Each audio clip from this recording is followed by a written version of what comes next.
Are you kidding me? Okay, now That's all it took. I don't know what the fuck the deal is, man. The name of our show should be "We'll be there in a minute." Wait, hang on a second, because now it's not recording right. Well, it's recording online, but So this is my new hat. I like it. I got one just like it.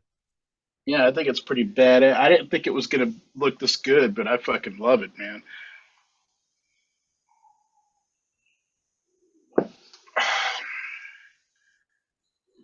I guess this is why you want to use a platform, right? Because it's always correct every time. Wow, no, we still have to set up our equipment properly.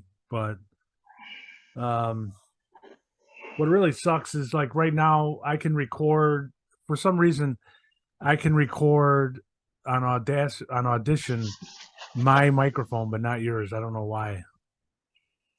But that's just weird, man. Is it because we're not in the same room?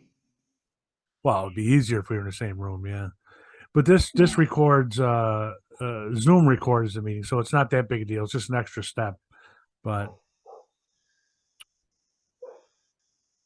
that is a nice background you have there. In Sorry, a you look like you're in a noir movie. sorry. I got a smart bulb. Oh, There we go. Ah, that's too much. There we go. That's normal. I I got am these. taking I got medicine while we talk, so.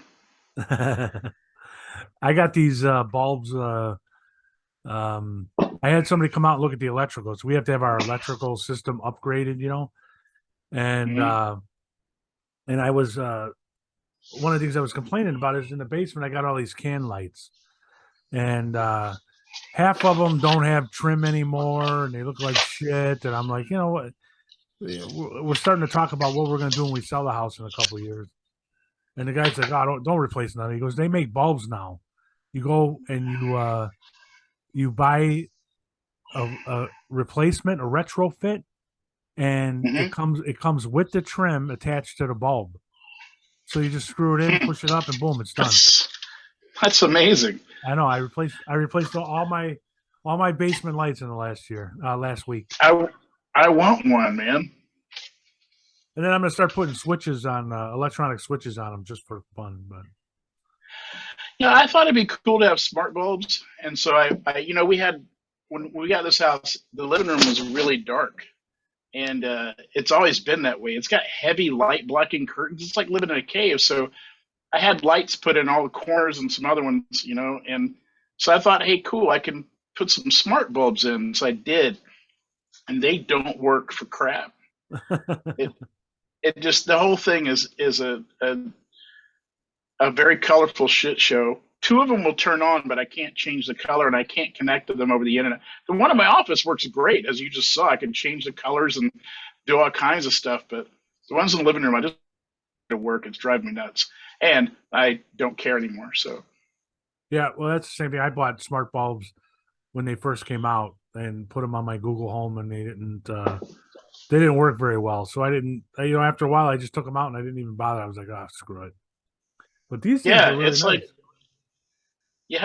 yeah, you're lit up like crazy, man. You have to really like invest in that. A lot of the technological stuff, like the Roomba, my Roomba friend. Can we talk about Roomba?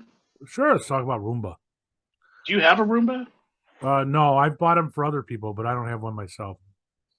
So Colleen bought one a couple of years ago. She bought the one that empties itself, so it has the freestanding unit. Yeah. And at first I was like, oh my god, this is the greatest thing in the world. It's gonna change everything because I hate vacuuming, and it has changed everything because it's made vacuuming even more of a pain in the ass than it ever Why? was. Why? It gets stuck on everything. It's like having a slightly brain damaged dog. It gets stuck on everything. It sucks stuff up into itself that turn it off, um, and it disappears like under furniture and then dies like a baby turtle or something. You know, it, I remember when I was a kid, my mom got me a turtle, right? from a pet store, and so she was always like, "We don't know how it got out." I'm like, "I know how it got out. I took it out." And then, but out of the kids, I forgot about it, and it crawled off somewhere and died. It was awful. My room smelled terrible, and Roomba does that all the time. I'm constantly having to take it apart and pull things out of it and clean it and groom it, and it is a pet, and it never finishes the job. Man, I've got it. I had it set up to go every night at 11 o'clock to vacuum the kitchen, and then every morning at 6 to vacuum the living room. And half the time I walk in and the job's not done. The damn thing's just laying there dead because it ran out of juice, even though it charges itself. Well, maybe. I mean, how long have you had it? Like 3 years. Well, the battery might not last that long. No, it charges itself it's a rechargeable battery. It backs up into its little garage and charges itself. And Yeah, then but after a couple of years, the battery stops recharging all the way. no, it's been doing this the whole time. No, it's been doing it from day one. It thinks my living room's like 8 times bigger than it actually is, and it just runs back and forth constantly, and then it's like, oh shit, and it goes back to recharge and it can't make it. It's too far away. It's like lost in the desert or something. Doesn't it map?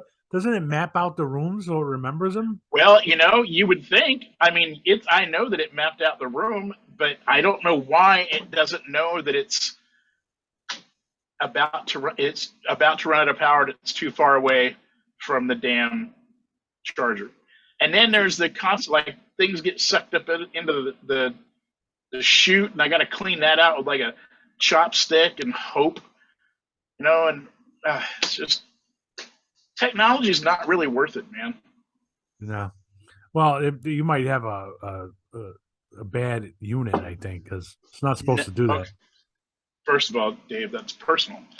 And second of all, no, look, it's also partly like my living room and my house and everything. Because like my dining room, we have a dining room table that seats like 8 people, and so that's a lot of leg. And the table's got 6 legs, so that's a lot of legs to get stuck in, right? Yeah. And even though it's got it mapped, like no one ever puts their chair back in exactly the same spot, and we're constantly leaving new things on the floor that aren't in the map, or rearranging stuff, and then our couch is like an eighth of an inch too low. So even though the Roomba can go under it, it's skimming the whole time.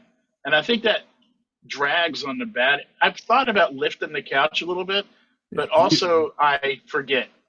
Yeah, I was going to say you can buy little lifter things. It's funny. All right, I don't know how much more we can do on Roomba, so let's go off on a tangent here for a second. Because lifting up furniture, my wife and I had a my wife and I had a sort of a debate about this, because I when on our old bed, before we bought the nice brand new Beauty Rest great bed that we have, we had these little, I don't know, 3-inch. They look like cups, but you put them on the floor, and then you put the bed on top, and they lift them up. Yeah. And so when we took the bed apart and got the new one, we put it in storage, and the cups went into storage and whatever, and I forgot about them. Well, I took that bed down to Tennessee to our other house, and then I was cleaning up in here, and I found those cups. So the last time we went down to Tennessee, I brought them with, just because I figured, well, I'm never going to use them here. I might as well use them there.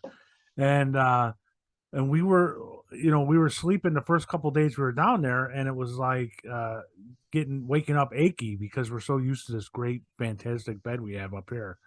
And so I said, we should lift these. We should put these lifters under there and raise it up. And she's like, "What's that going to do?" I said, "Well, you're sleeping in a different level. It matters. There's not as much air pressure." I was coming up with all these little scientific things. She was like, "That's stupid.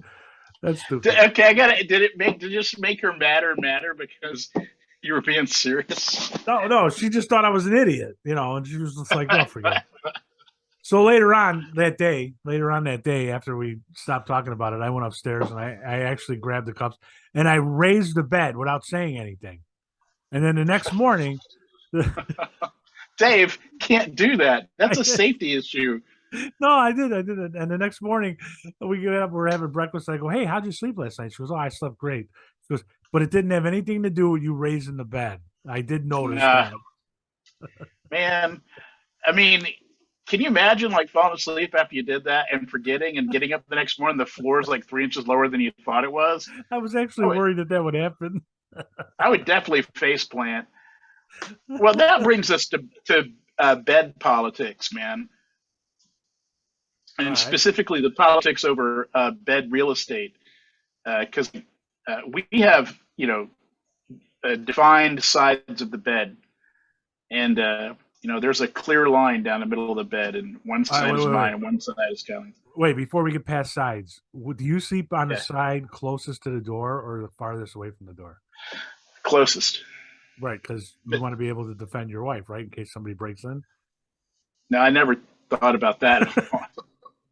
That's just my side of the bed, and I don't care where the door is. I'm on the right side of the bed, no matter where we are. If we go I off on think it. vacation, I think it speaks to a subconscious need that you have to protect your wife, and you should no, tell her you're that. completely wrong. No, she would protect me first. No, look, if the door was in the fucking ceiling, I still sleep on the right hand side of the bed. All right, it doesn't matter. That's the side of the bed that I have to sleep on. Otherwise, I can't fall asleep Right. because it's all wrong, you know. But but so my wife bought a mattress topper that's 3 inches bigger than our mattress, Okay. and she gets into bed first. Like if I stay up to watch TV or something, she kicks up, she kicks her mattress topper so that it pushes my mattress over, so that hers match up on the edge, Yeah. right? So. All And so right. then my mattress is hanging like 3 or 4 inches over the side, and like when I get into bed, it's tipped before, like I'm like, holy crap, I'm gonna fall off my mattress in the end. This morning it was 6 inches off the edge. I didn't know what was going on. It almost slid down the damn side of the bed. It was crazy. I don't But know. if I flip my, also, I don't know about you guys, but we're a dual blanket marriage. No, we have the same blanket. How do you do that? What do you mean? Okay, if first of all, I admit that I am a bad blanket user, because in the middle of the night I'll just snatch that blanket and wrap up in it like a taco, and I don't know, I'm not thinking about her because I'm asleep, and so she ends up without any blanket, and so after several years of us fighting like this, we were like, "Fuck this, let's get our own." So now we have our own blankets, and but in the middle of the night, if I get up and get back to bed, and or if I come back to bed early and I flip my blanket before I get in, even if it's a half inch over her line of ownership, and she's dead asleep, it'll barely hit the damn mattress, and she'll flip that shit back over from snoring from a dead fucking sleep. If it's a half inch, if it actually covers over her, oh, there's anger snatching going on right there when she's asleep. I don't even get it, man. I don't understand that. Although I do know my wife has. It took many years um, to get away from the. She wakes up with a list in her head. I, Oh my god, it's yeah. like she's planning stuff in her sleep, and so what happened nowadays? I mean, for many years we have a different sleep patterns because I work nights, so Mhm. it doesn't really affect me now. But it used to be. There used to be a time when, um, like like we would wake up at the same time, and she would wake up talking about how we have to do this, and this, and I'm like, I don't know what. Yeah, And I had to no. tell her. I said, listen, I'll listen if you want to tell me this stuff, but we are not going to. You cannot hold me to remembering anything. I'm telling you right now, I don't remember anything you're telling me for the It's first half also a hour. quality of life issue. I mean, it's not a very good life if you wake up with an agenda panic. Oh, You it's worked for know, her. eh, yeah. My wife is a walking agenda too, and sometimes I'm just like, we need to put a pin in it for a day. I can't take it, man. I need to No, relax. Right now, I can't do anything because my back is out. So it's really driving her crazy because I'm completely useless right now. well, it's funny. The other day, one of the things too is I have a routine. I just had a class at work the other day, and they were talking about sleep, and and they asked, is there anybody in the class who has no problem going to sleep right when you get off work? And I raised my hand. I'm the only fucking one in the class, and they're like, really? Have you ever had a problem sleeping right after work? No. And I mean, Yeah. this is all midnight guys. These are all midnight guys, Mhm. and they're like, well, how do you manage to sleep right after work all the time? And I go, I have a routine. I follow my routine, and my routine is, you take a shower, you get into bed, and I read for 10 minutes, and then I fall asleep, and I have to, I put my mask on because I get sleep apnea. And once I get my mask on, I read for 10 minutes. I fall asleep. That's it. It, you know, and what's funny is sometimes when I come in, I'll wake her up and she'll start reading or looking at something. And within 10 minutes, I'm asleep. And the other day, she starts asking me questions, right? And I wake up. I'm like, what? And she brings it up later in the afternoon. I go, yeah, what the hell was that all about? I was asleep. And she goes, I saw your phone on. And then That doesn't count. yeah, no, she goes, I saw your phone on, so I thought you were still awake. And then I turned and when I started talking, you were asleep. I go, yeah, I've been doing the same thing every year for 30 years. You know, Yeah, my 10 wife will minutes. talk to me while I'm dead asleep. She'll just start talking to me. And then does she get upset when you don't remember what the hell you talked about later? No, she gets upset because I wake up and or as I wake up, I'm not like in the right place in the conversation. So I wake up about 8 sentences into whatever's going on, and I'm like, I don't know what the who are, and she's like, come on, and I'm like, Yeah, damn you're not man, paying attention to me. yeah, yeah. Let's wife complain for a little while. Also, when she has to, sometimes when she gets up to get ready to go to work, because she goes to work early in the morning, I sleep to whenever the fuck I want, and she'll toss her stuff. Like she doesn't realize that the bed transmits frequency and vibration. She'll just toss all her stuff on the bed, and her bag weighs like 40 pounds, man. And she's because it's got like a laptop and like I don't know a small child and some gold bullion, and she'll throw that stuff on the bed, and like I practically bounce, and she'll be listening. She falls asleep listening to the news, and then her headphones fall out. And so I'll be laying there and I'll wake up and I'll go, shit, something's going on out on the street because I hear all these voices far away, at 2 in the morning. And I'm like, what's going on? I go to the window. I'm like, are the neighbors? And then I'm like, it's her freaking, it's the headphones. Uh, what's funny? My wife gets ready and goes to work, doesn't wake me up at all. Well, I mean, it might also be that you're a very heavy sleeper. I thought I was a heavy sleeper. I've been proven wrong on that. I've always had the ability to sleep wherever I want. When I was in the Marine Corps, I could fall asleep in a moving tank. And That's people were that's always amazed crazy. by that. I don't know why. Yeah. Well, if you had undiagnosed sleep apnea, that's why. Well, yeah. I mean, I used to fall asleep on the job at a construction site. I'd find a place to hide because it was like this 23-story building that was still a skeleton. And I'd just find some place to hide, like behind boxes or something. I'd fall asleep, and there's saws and pneumatic hammers and men yelling and tractors and stuff. And I'm just laying there asleep. What I didn't realize is hiding didn't matter because everyone could hear me snoring. I got fired, and I remember the boss man who was a friend of my family because I got the job through family, and he said, "Here, come on over here. I'll give you your check." And I walked over, and he holds it up, and he takes it back and says, "You're fired because we need people who will stay awake." I'm like, "What do you mean?" He goes, "Come on, man."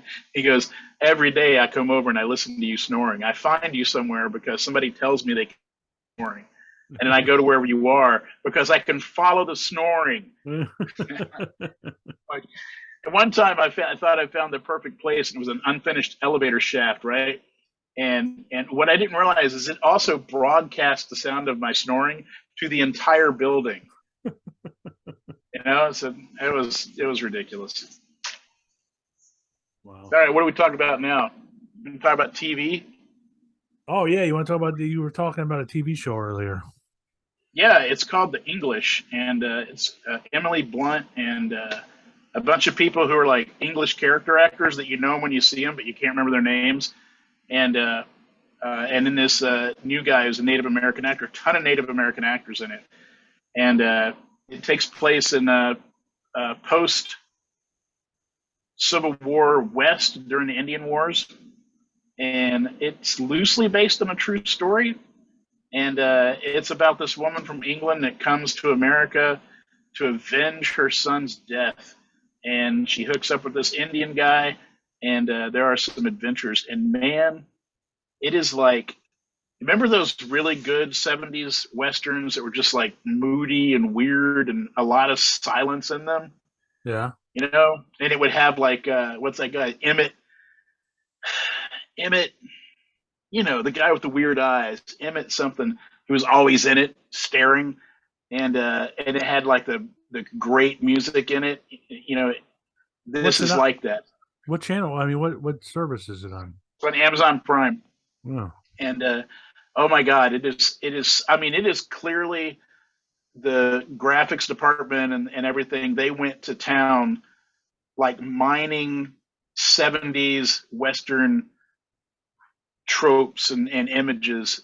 So when it comes on, you're just like, okay, I've been here before, you know. And then the work, the costumes and everything. I mean, the everything is detail perfect. You know what I mean? Like it's almost like time travel. And oh, it's a really really good show. There's plenty of violence and plenty of, I don't even know how to explain it. Just moments where you go, holy crap, and and the story is unique, and it's told in a really generous way for the actors. Man, nothing is trite. Nothing's a cliche, even though it's a western where it's like you almost can't not have a cliche, and and you just can't. You stay interested in the story the whole time. It's so good. I have to check it I out. highly recommend it. I've never seen it. I watched Tulsa King the other day. Yeah, see, I don't even. Here's the thing: how come you know about a show that I don't know about? Because if it's on Prime, then it Well, should show up right on the front, right? yeah, but I don't. I'm not. I don't watch Prime as much as I used to because I Hmm. watch. I also have Paramount Plus and Disney Plus, and so Ugh. Paramount Plus I've been watching lately because you can't watch. Well, not that I spend a whole lot of time at work watching TV in the middle of the night, but I mean, you never no. do that, Dave, because that would be our taxpayer dollars at work. But even if I wanted to, you can't get Netflix or Amazon Prime at work. Uh, I don't want them looking Uh, at. it's my wife. I sorry. That's all right. Hey, can you explain why we're a two blanket marriage? Because you steal my blankets. You know what? I mean, sometimes you steal my blanket. Nope. Never happens. Yeah, occasionally you steal my blanket. You're the blanket thief. I can't let him in. I'm on the air. I know. I'll wait. If I hear him bark, I'll let him All right. It's cold out. You know, if he's cold, if you're cold, I'll let him in. fool me once. Okay. Remember we used So to actually have a radio show on the radio, and she would call like in the middle of the radio show and not. every single time, it was at the same time on the same day every week. No, And no, I it would wasn't say, because we used to have. Okay, when we had the well, it's kind of. when we first had the radio show, it was on WJJG, and it was a sunrise to sunset, It was and so a sunset station. It was yeah, so fucking weird. I know. So this man, that going back, God, is it 25 years? No, 15 years ago. Yeah, it's And 25 years. and so it would change. We had the last hour of the day, so they would change it. It would change this time of year. It would kind of get earlier and earlier until finally we couldn't do it any earlier, and then we stopped for a month. But Yeah. so every week it would change by a few minutes. She would call at the same time during the show, but it would Yeah. be a different Didn't time matter. every week. And she didn't listen. She wasn't listening at all. Well, obviously She not. she just thought of something, and she's like, "Well, I'll call Chris." And right there in the middle of the show. Yeah, it happened all the Also, whenever I give presentations, even though she's got a calendar invite, and I talk about it, and I kiss her goodbye, she'll invariably call. She calls me in the middle of my presentation so often that nowadays, well, I mean, it's been a couple of years. When I give a presentation, I start off by saying, "At some point, my wife is going to call me," and and the reason she's like, "Why don't you turn off the phone?" I'm like, "I use it to make the slides go." I have to have it, and I say, so if she does call, I'm gonna hold the phone up, and you guys all go, "Hi, Colleen," and we've done it like 4 or 5 times. It has become part of the show. So I'm giving my first speech again in February. It's the first time I've done something in I think 3 years or 4 years. So maybe 3 years. Are they starting up again? Because we used to do that a lot, but since the pandemic, this isn't a library or anything, but I mean, I might do some library soon. I don't know. We can do some. I'm sure they're starting up again. So that's cool. I'm just on the radio and stuff. And video. No, hit the lights more. It's cool. No, I mean, I'm sure people can't notice. Everyone say hi. Hi, Colleen. well, she's blurred out. Missy, come. So you can't actually see her. She's blurred you can out. just hear the sound. I wish you guys could feel the ice cold air that's blasting in on my feet right now as I do this. We have a very old dog, and he's fallen down the stairs a couple of times. We're trying to find ways to help him out. Like, we got a ramp, and he won't go down it, and I don't know. I thought about putting wheels on his feet. So I forgot what we were talking about. Oh yeah, presentations. I don't know, man. I think everything's over. I think it's time to get back out there. Yeah. I don't see why not. Why not? Why the hell not? Although we don't have any books to sell, so Yeah. I mean, we probably have to write another book. I still got all the I got all the research for it. We could. I just haven't sat down and done it. I have no what do you call it? Motivation. What's the opposite of laziness? I'm lazy. That's what I can't see. Gumption, dude. My laziness is it's hitting epic proportions, man. Mostly because my back keeps going out. So like, I have a really, really good reason to be lazy. Yeah. But also when my back is fine, I'm kind of like, I tell you what, COVID messed me up in a couple of ways. But one of the ways it messed me up was ghosting event. I mean, I just turn everything down. And when I do schedule for something, a lot of times I text people and go, yeah, blah, blah happened. I'm not going to make it. And I'm shameless. I'll text them 5 minutes before I'm supposed to be there. Yeah, my back went out, or, oh yeah, the suit burnt. I don't know, whatever I have to say. I just don't want to go anywhere. It's bad. If I've ghosted you, I guarantee you, I would never ghost without a reason. So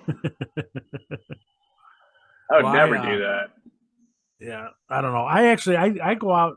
I go out to a point every day where I come up with something, and it's kind of getting annoying because I'm like, all right, I got to start planning 2 or 3 of these errands for one day so that I can sit down and do stuff one day. Oh yeah. With my schedule is I'm up all night, then I sleep all morning, and then in the afternoon it's like, all right, like today I had to go get a city sticker. All right, and then tomorrow I have to go pick up some stuff for the show I'm doing. So it's like, well, I should have gotten a city sticker tomorrow instead of doing it today, What? I mean, planning, Yeah, plus that's like, my day off got canceled tomorrow, and I have to be at work early, so it's like it fucking sucks, man. I wouldn't have time to do it. Yesterday they changed my schedule so I can go to a class, and it's like I hate when my days off get rescheduled. you get to reschedule. You get to schedule your days off. Yeah, but I'm a jerk. I'm I'm not a very good manager. I've complained to myself twice. He touched me inappropriately at the office. I suppose. Yeah, if you're self-employed and you're getting sexual harassment complaints, there's a problem there. There's a He's not using my correct pronouns. Oh shit, man! Now we're gonna get canceled. God damn it! Actually, I just saw an interesting story about that. By the way, about getting canceled or pronouns? no, about pronouns and stuff. And it actually, all right. Look, I'm not I'm not into this woke stuff, but one thing that really bugged me is not bugged me, but it was interesting to me to read the story about, and it was in the Tribune. I think it was about people. And I hate using the phrase dead naming after death, and it was I thought it was an interesting thing because what it was they were talking about people who are trans, I guess, or whatever, non-binary. No, trans is right. Yeah, or non-binary people who use these different pronouns, or they use different names. And what they were talking about, I think I didn't read the whole story, but non-binary is the pronouns, and so is trans. But trans is the different name. Non-binary people don't necessarily change the name, but trans people usually do. All right. And so what's happening is a lot of times is like these people will die.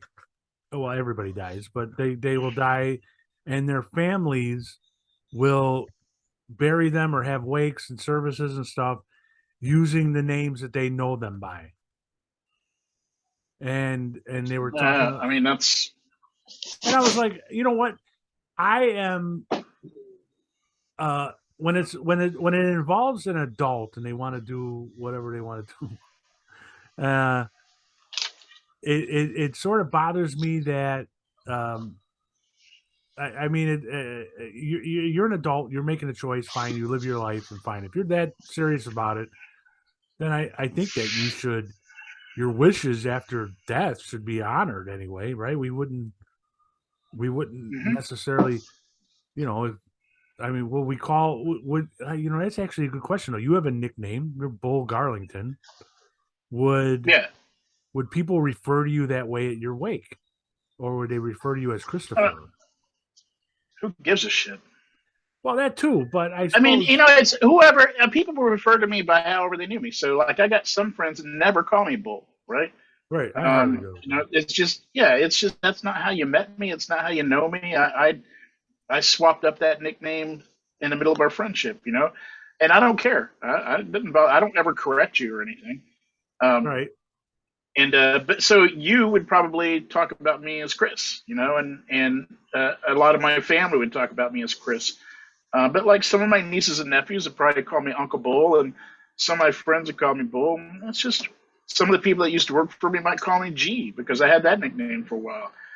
It doesn't really, to me, it's first of all, I'm not going to be there, so it doesn't matter. Yeah. And actually, that's a good point. Do you? I mean, I do always. I get a little offended when I see some people who have, for whatever, changed. Now, granted, most of the people I deal with, I either knew, like, I don't know that many trans people, but the people that I know that are trans have always. I don't know anybody that is actually transitioned after I knew them for a long time. So I met them a certain way. But here's another thing. I had a friend in grade school who hated her name. Her name was Veronica. So in grade school, for 8 years that I knew her, and later became a police officer, so I knew her into adulthood. I called her Vicky because that was the name. She refused to answer to any other name when we were kids. So all the time when we were kids, I called her Vicky. So when I saw her as an adult, I called her Vicky. And I remember by that point, she had gone back and she had used her regular name because she realized it wasn't that bad of a name. Veronica's a very nice name. But I remember talking to her when her kids were there, and they were like, "Why do you keep calling my mom Vicky?" And I'm like, "Oh, that's the name I knew her by." She's like, "What do you mean you knew her by that name?" And I couldn't just say, because Whoops. I couldn't, because I'm me. I couldn't just say, Yeah. well, when we were kids, she didn't like her name, so this is the name she went by. Oh no, that is an opportunity. I said when we were in the CIA as young people and we were undercover, that's the name she went by when she was. And they were like, "What?" Yeah, I mean, when we were overseas and we were, Vicky the working Snake. undercover, she was Vicky. And then so she calls me up like a couple days later. My kids are asking me when was I a spy in the CIA? What the hell did you tell them? Yeah. See, I'm pretty sure that I'm friends with people that would go with it. If I did that, they would just pick it up and go right with it. Yeah. My wife wouldn't, but yeah. The thing is that I've got a couple of friends who are surprisingly inflexible about other people's pronouns and dead naming and stuff like that. And the weird thing is, like, for instance, you're not one of them, even though you are what much of liberal America considers their arch enemy because you're a conservative Republican. Yeah. And so they're immediately assume like you're not going to use somebody's pronouns and all this stuff. And the truth is that you probably would. Because I don't care. I mean, if you want me to call you something, I'll call you something. I don't care. I mean, yeah, that's what I say to my friends. Like, we're about to run out of time, so make your point. Oh, yeah. Well, I mean, if some guy goes, no, it's Steve, not Steven, you'll just call him Steve. What if he also says it's they, not he? It's that easy. You just say they. It's not that hard. Anyway, so I was robbing a bank yesterday, and this woman comes up to me, and she. What dye pack exploded or? Yeah, no, it was before that. And I said, I need you and I need her to put the money in this bag. And she said, they. And I said, no, the money in the bag. And she goes,